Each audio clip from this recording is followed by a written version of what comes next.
नमस्ते और good morning दोस्तों। हम BSSS IAS एडवांस स्टडीज़ के स्टूडेंट हैं और आज हमारे लिए एक गर्व का पल है कि हमारे लाइव असाइनमेंट के तहत हमें मौका मिला है एक ऐसा नेता से मिलने का और सीखने का जिन्होंने राजनीति को सच्चे अर्थात एवं जनसेवा और युवाओं के मार्गदर्शन का साधन बनाया है।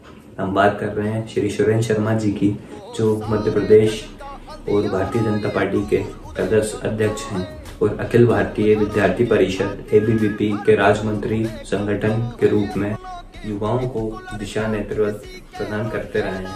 तो आइए दोस्तों शुरू करते हैं प्रेरणादायक सुरेंद्र शर्मा जी के साथ। पहला सवाल आपसे ये है कि आपकी जिंदगी की यात्रा काफी प्रेरणादायक रही है। क्या आप हमें बता सकते हैं कि आपकी शुरुआत कैसे हुई और आपके कैसे स्टेप्स? मेरा जन्म शिवपुरी जिले के मलवासा गांव में हुआ। मेरे पिताजी शिक्षक थे, माताजी गृहिणी थी। पिताजी ने चार भाई हैं, 1 बहन, 5 बहन भाई हैं। अच्छी उनको शिक्षा मिले इस हिसाब से अपने गांव से बाहर पढ़ने के लिए भेजा और हम सभी लोग शिवपुरी में रहकर पढ़ाई करते थे। कक्षा 5 तक पढ़ाई करने के बाद में कक्षा 6 में शिवपुरी आया और वहां कक्षा 9 में मेरा संपर्क भारतीय राज्य स्काउट से हुआ, राष्ट्रीय सेवा योजना से हुआ और जो मेरे राष्ट्रीय सेवा योजना के कार्यक्रम अधिकारी थे वह अखिल भारतीय विद्यार्थी परिषद के नगर अध्यक्ष थे। संयोग से उस समय विद्यार्थी परिषद का राष्ट्रीय अधिवेशन कानपुर में था, तो बड़ी संख्या में लोगों को जाना था, बड़ा अधिवेशन था। उन्होंने मेरे से कहा कि तुम भी चलो, एक सहज जो विद्यार्थी मन में होता है, चलो देखकर आते हैं क्या होता है। ऐसे में विद्यार्थी परिषद से जुड़ा। लेकिन उस अधिवेशन में जो मैंने विराट देखी, भव्यता देखी, दिव्यता देखी और सादगी देखी, और एक संयोग ये भी है कि मध्य प्रदेश के जो वर्तमान मुख्यमंत्री हैं डॉक्टर मोहन यादव जी, उनसे मेरा पहला परिचय वहां कानपुर में ही हुआ। तब वो अखिल भारतीय विद्यार्थी परिषद के राज्य मंत्री थे। उस अधिवेशन में जो दिल को प्रभावित करने वाली बातें रही, उस अधिवेशन का उद्घाटन दलाई लामा ने किया था। उस अधिवेशन में उत्तर प्रदेश के मुख्यमंत्री जो कल्याण सिंह जी थे, उनका एक भाषण हुआ था और कल्याण सिंह जी ने कहा था उस अधिवेशन में कि मुख्यमंत्री कई आएंगे और जाएंगे, लेकिन मुझे इस बात के लिए याद किया जाएगा कि मैंने उत्तर प्रदेश को नकल से मुक्त किया। ये मेरे दिल को छुआ। राम मंदिर का आंदोलन उस समय चल रहा था, तो अधिवेशन में नारे रखते थे, रामलला हम आएंगे, मंदिर भव्य बनाएंगे। तो वो मेरे दिल को प्रभावित किया। और विद्यार्थी परिषद के कार्यकर्ताओं की सादगी। हम जब भोजन के लिए लाइन में लगे तो अचानक मेरा ध्यान मेरे पीछे लाइन में लगे सज्जन की तरफ गया। राजकुमार भाटिया दिल्ली के प्रोफेसर थे, विद्यार्थी परिषद के राष्ट्रीय अध्यक्ष थे। उस अधिवेशन में राष्ट्रीय अध्यक्ष जो मंच से भाषण देते हैं, भोजन के समय कार्यकर्ताओं से नीचे पीछे लाइन में लगते हैं, तो यहाँ कोई छोटा बड़ा नहीं है। वो सहजता विद्यार्थी परिषद की मुझे प्रभावित की। बाकी जो सब प्रस्ताव थे, विषय थे, और जो वातावरण था, उसके बाद विद्यार्थी परिषद का लगातार कार्यकर्ता बन गया। और तब से लेकर विद्यालय के दायित्व, महाविद्यालय के दायित्व, जिले के दायित्व, फिर आग्रह हुआ कि आपको पूर्णकालिक जाना है तो पूर्णकालिक के रूप में, फिर जिला संगठन मंत्री, विभाग संगठन मंत्री, प्रदेश मंत्री, प्रदेश संगठन मंत्री। 2010 तक विद्यार्थी परिषद के काम रहा। बाद में राजनीतिक क्षेत्र में आया और इसी यात्रा लगातार जारी है। आज के युवाओं के नेतृत्व में कौन से गुण आपको सबसे आवश्यक लगते हैं जो समाज में एक सकारात्मक बदलाव लाने की क्षमता रखते हैं? देखिए, युवा इसको कहते हैं वायु का उल्टा होता है, और हम कहते भी हैं चट्टानों को जो पलट दे उसे तूफान कहते हैं, और तूफानों को जो पलट दे उसे नौजवान कहते हैं। तो युवा परिवर्तन ला सकता है, और इस समय हम दुनिया में सबसे युवा देश भारत है। पर युवा को अपनी दिशा ठीक करने की आवश्यकता है।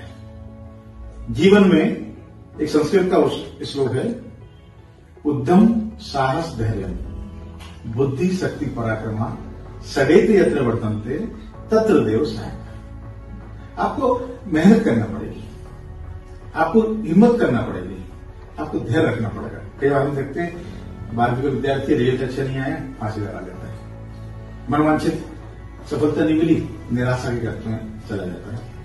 ये संघर्ष तो आपके जीवन का हिस्सा है। अगर मनुष्य का जन्म लिया तो संघर्ष करना पड़ेगा। अमेरिका के राष्ट्रपति नहीं, मैं नाम भूल रहा हूं, शायद कोलंबस का है या जिनका किस्सा है, 13 बार चुनाव हारे हुए, अब्राहम लिंकन। कितनी बार चुनाव हारे? 13 बार। चौथी बार वो राष्ट्रपति बने। आपको लक्ष्य तो तय हो, अपना मूल्यांकन। आज युवा के सामने समस्या क्या रहती है, आपको करना क्या है, आपका परिवार तय करता है। ये सबसे खतरनाक और घातक है। मैं कल सेंट पॉल स्कूल में छात्रों के बीच में था, तो मैंने उनसे कहा कि क्या बनना है, तो एक तरह गीत चलता था, क्या बनोगे मुन्ना, मम्मी कहती बनी डॉक्टर, पापा कहते अफसर, इंजीनियर बन जाओ भैया, बहना कहती अफसर। मुझे क्या बोले, मुझे तय करना पड़ेगा। तो जीवन का लक्ष्य हम तय करें। अब उसमें सिर्फ खिला की बात मुझे ध्यान में आती है। क्षमा करें, थोड़ा मैं राजनीति से जोड़ रहा हूं। हमारे यहाँ के एक नेता है कांग्रेस के उफरान नायडू, आपको नाम सुना होगा, सीनियर नेता है, खिलाड़ी रहे हॉकी के। वो कहते हैं सोनिया गांधी का लड़का राजनीति के लिए बने नहीं है, उसको जबरदस्ती राजनीति करवाई जा रही है।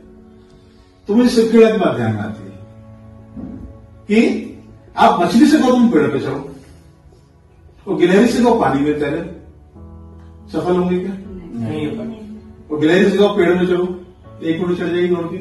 मछली से कहो पानी में तैरो। हमारी क्षमताओं का मूल्यांकन करते हुए मैं क्या कर सकता हूं, जो करे वो बेस्ट करे। एक प्रोफेसर क्या रहता है, इंजीनियरिंग ले लो, साइंस पढ़ लो। अरे आर्ट्स में फर्स्ट क्लास आप आ सकते हो, आर्ट्स करो ना। होम साइंस फर्स्ट क्लास आ सकते हो, होम साइंस करो ना। इंजीनियरिंग में सिविल में आ सकते हो तो सिविल करो ना।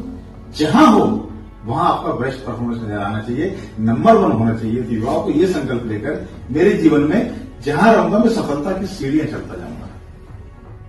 मैं क्या कर सकता हूं मुझे पता है, आप लोगों नहीं बता सकते।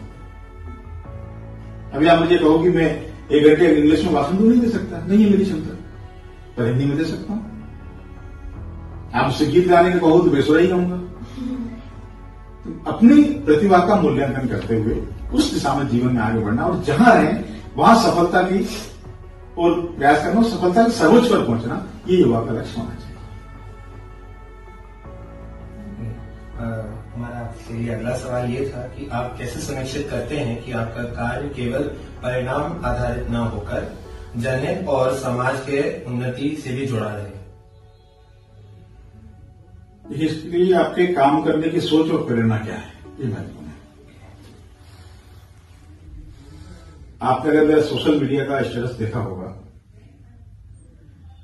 तो उसमें एक बात के लिखा है, वो मेरा वाक्य नहीं है, वो श्रद्धेय नानाजी देशमुख का वाक्य है। नानाजी देशमुख इस देश के उद्योग मंत्री थे। 60 साल की उम्र पूरी होने पर उन्होंने कहा कि जब सबके रिटायरमेंट की सीमा है तो नेताओं के रिटायरमेंट की सीमा क्यों नहीं होना चाहिए। स्वयं प्रेरणा से उन्होंने राजनीति संन्यास लिया और चित्रकूट को केंद्र बनाकर, वो उस समय गिरा इलाका था, 10वीं पीढ़ी पे था, रोजगार कुछ ऐसा था नहीं, वहां अपने केंद्र बनाया। चित्रकूट में परिवर्तन आपको दिखाई देगा और आप होकर आइए वहां कैसे ग्राम विकास की कल्पना होती है। उनका जीवन का एक वाक्य था, मेरा जीवन अपने लिए नहीं अपनों के लिए। इसका मतलब सेल्फिश नहीं है। सामान्य जीवन सब जीते हैं, पर मेरा जीवन अपने लिए अपनों के लिए, अपने वे हैं जो दुखी शोषित और पीड़ित है। ये श्रद्धेय नानाजी का वाक्य था। पीड़ित है, ये श्रद्धेय नानाजी का वाक्य था। वो जब ध्यान में रहता है कि हमको काम किस दिशा में करना है, हमारी एक्टिविटी क्या है। ठीक है, संगठन में काम करना है तो पार्टी जो काम देगी सदस्यता भी करेंगे, बैठक भी करेंगे, भाषण भी, ये राजनीतिक विषय है। पर राजनीति करते करते हम किसी के चेहरे पर मुस्कुराहट ला सकते हैं क्या? हम किसी गांव में गए हैं और वहां किसी गरीब को प्रधानमंत्री का आवास नहीं मिला तो हम किसी से बात करके आवास दिला सकते हैं क्या? हम किसी बच्चे को शिक्षा और रोजगार में मदद कर सकते हैं क्या? मैंने कल जिस कार्यक्रम को उल्लेख कर रहा था तो मैंने वहां एक बहुत छोटी बात कही। मेधावी छात्रों को उन्होंने सम्मानित किया था, सम्मान बहुत छोटा था, 1200 रुपये एक छात्र को सम्मान मिला था, सर्टिफिकेट मिला था। पर मैंने कहा उसकी दिशा दे सकता है सम्मान। अगर स्वामी विवेकानंद को राजा वाडियार सहायता नहीं करते तो शिकागो जा पाते क्या? नहीं जा पाते। और शिकागो को नहीं जा पाते तो आज विवेकानंद को याद करते क्या? प्रतिभा उनके अंदर थी, और आपके एक छोटे सहयोग ने उसको दिशा दी। बाबा साहब अम्बेडकर को अगर महाराज सयाजीराव गायकवाड़ छात्रवृत्ति नहीं देते तो आज हम बाबा साहब अम्बेडकर को जानते क्या? नहीं।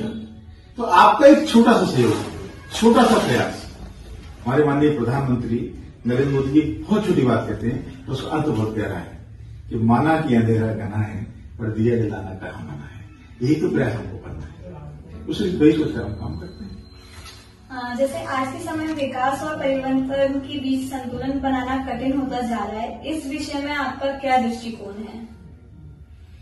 देखिए, विकास समय की आवश्यकता है। किसी जमाने में हम बैलगाड़ी से चलते थे, उस समय की आवश्यकता थी। हम घोड़े पर चलते थे, उस समय की आवश्यकता थी। आज हम कार में चल रहे हैं, आज हम परिवहन में चल रहे हैं, ये आवश्यक है। पर ऋग्वेद का एक श्लोक है, तेन त्यक्तेन भुंजिता, त्याग पूर्वक उपभोग करना, जरूरत पूरी करना। जैसे हम सब लोग रहते हैं परिवार में, आज लाइट की आवश्यकता है, पर मैं कमरे में नहीं हूं तब भी लाइट जलती रहनी चाहिए। पेट्रोल गाड़ी से हम चलते हैं, पर बिना गाड़ी के हम कभी चल सकते हैं क्या? आवश्यकता आप सारी पूरी करो। हम नहाते हैं पानी से, कितने पानी से नहाना एक भी विषय है। हम पानी पीते हैं, अब एक गिलास भर के ले लिया हमने, 2 घूंट पिया, छोड़ दिया। खाना हम खाते हैं शादियों में, घर में, कितना हम जूठा छोड़ते हैं। तो कभी विचार ये भी करना चाहिए कि हम जिसको हमको मिल रहा है, जिनको नहीं मिल रहा उनके बारे में कोई विचार करेंगे क्या? वो भी तो हमारे एक हिस्सा है। आज हम लाइट जला रहे हैं, पानी ले रहे हैं। पानी बचाया जा सकता है, पानी बनाया नहीं जा सकता है। आने वाली पीढ़ियां हमको ये गाली ना दे कि हमारे पूर्वज हमको कुछ नहीं छोड़ रहे। तो संतुलन पूर्वक उपभोग। मैं एक गांधी जी का प्रसंग में ध्यान में आता है। प्रयागराज में कांग्रेस की वर्किंग कमेटी की बैठक थी, उसके नाम की बात है। आनंद भवन में बैठक थी, भोजन का समय हुआ, नेहरू जी मेजबान थे, तो सबको हाथ धुला रहे थे सम्मान के कारण। गांधी जी की बारी आई, गांधी ने हाथ धो, पानी नेहरू जी डालते, नेहरू जी को बस करो, जवाब बहुत पानी हो गया। तो नेहरू जी कहते हैं, बापू प्रयागराज में तो गंगा बहती है। गांधी जी के जो उत्तर है ना, वो हम सबके लिए प्रेरणादायी है। गांधी जी ने कहा, जवाहर क्या सारी गंगा मेरे लिए? आवश्यकता के आधार पर उपभोग करना, संतुलित जीवन। तो ठीक है, हम आज गाड़ियां परिवार में 2, 3, 4 है, एक गाड़ी से हम आ सकते हैं। केवल पैसे की बचत नहीं होगी, साहब हम कमाते हैं, बिजली का बिल दे देंगे, डीजल डलवा लेंगे, पर बाकी तो खर्च हो रहा है ना। ओजोन परत में छेद तो हो रहा है ना, एसी कितना चलाना। तो संतुलन पूरा उपयोग करेंगे तो हम पर्यावरण की रक्षा कर पाएंगे। वृक्षारोपण पर हमको ध्यान देना पड़ेगा, क्योंकि अपने देश में पंचभूत की परंपरा है, चिति जल पाप गगन समीरा, पंच रचित अति अधम शरीरा। तो ये भी ये रहता है कि अंत में भी उसको उसी पंचभूत में मिला जाए। तो अंतिम संस्कार हम जलाकर करते हैं। सामान्यतः जाने वाला व्यक्ति अपने जीवन में 2 पेड़ तो बड़े ले ही जाता है आखिरी समय, पर हमने एक पेड़ लगाया क्या, बड़ा किया क्या? तो कम से कम अपने जो हम उपयोग करने वाले हैं, 1 पेड़, 2 पेड़, 5 पेड़, 10 पेड़, ये हमारी जिम्मेवारी है कि नहीं? तो पर्यावरण ठीक होगा। तो संतुलन, रक्षा, विकास की अपनी आवश्यकता है, पर विकास के साथ साथ संतुलन बना लेने की आवश्यकता। सर, जैसे कि आपका निर्णय रहता है, विचार रहते हैं, उनमें कभी कभी आलोचना भी आता रहता है, तो इसको आप कैसे लेते हैं? आलोचना में तो आनंद आता है, जो जिंदा है उसी की तो निंदा है। निंदा किनारे राखिए, आंगन कुटी छवाए, बिन पानी साबुन बिना निर्मल करे सुभाए। आप कभी सड़क पे जाते हैं, स्पीड ब्रेकर देखें, क्या करता है? वो स्पीड को कम करता है। कम करता है। क्यों करता है? एक्सीडेंट, ताकि आप दुर्घटना से बच सकें। आपका आलोचक आपका स्पीड ब्रेकर है। आपको प्रत्यक्ष लग सकता है कि मेरी निंदा कर रहा है, पर वस्तुतः आपको बड़ी गलती करने से बचा रहा है। अगर आपने आलोचना सुनना बंद कर दी तो किसी ना दुर्घटना के शिकार हो जाएंगे। इसलिए सावधान रखिए। जो आलोचना कह रहा है तो हो सकता है उसमें कुछ अच्छी बात छुपी हो सकता है वो आपको इंडिकेट कर रहा हो, समझ जाओ भाई, आपको रिमाइंडर दिला रहा हो, समझ जाओ भाई।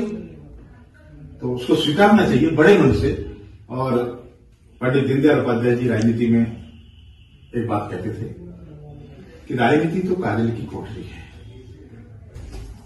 इसमें दाग लगेंगे, गौर कीजिए, दीनदयाल जी कहते थे राजनीति काजल की कोठरी है, जो उसमें जाएगा दाग लगेंगे।